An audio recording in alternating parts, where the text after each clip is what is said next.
Bonjour, bonsoir, chers candidats, chers élèves.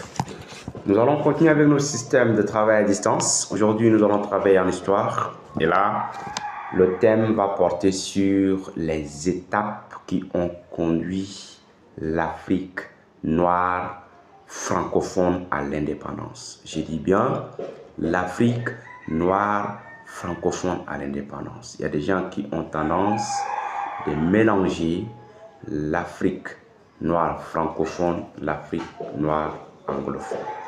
Il y a des gens qui mélangent les facteurs de la décolonisation aux étapes de la décolonisation.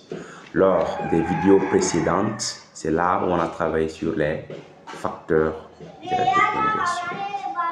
Maintenant, cette vidéo va porter rien que sur les étapes. Les étapes sont en sorte les processus.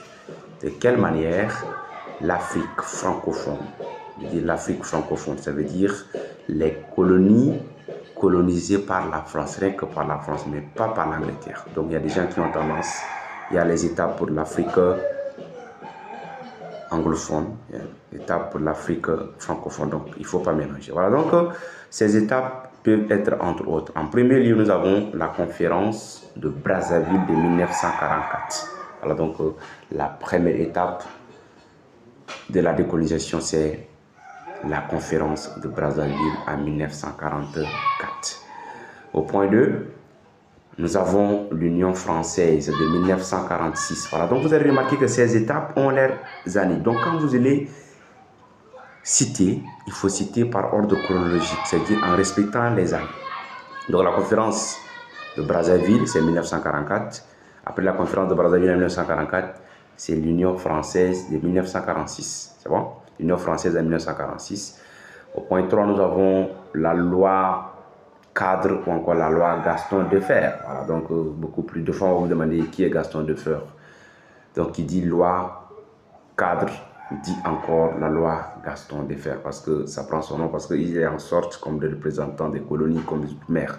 Voilà, donc cette loi ou encore la loi Gaston Defferre, c'est en 1956, c'est-à-dire en général 10 ans après. Et nous avons au point 4 la communauté franco-africaine. La communauté franco-africaine, c'est en 1958, 2 ans après. Et après 1958, l'ère est maintenant aux indépendants. Donc la majorité des pays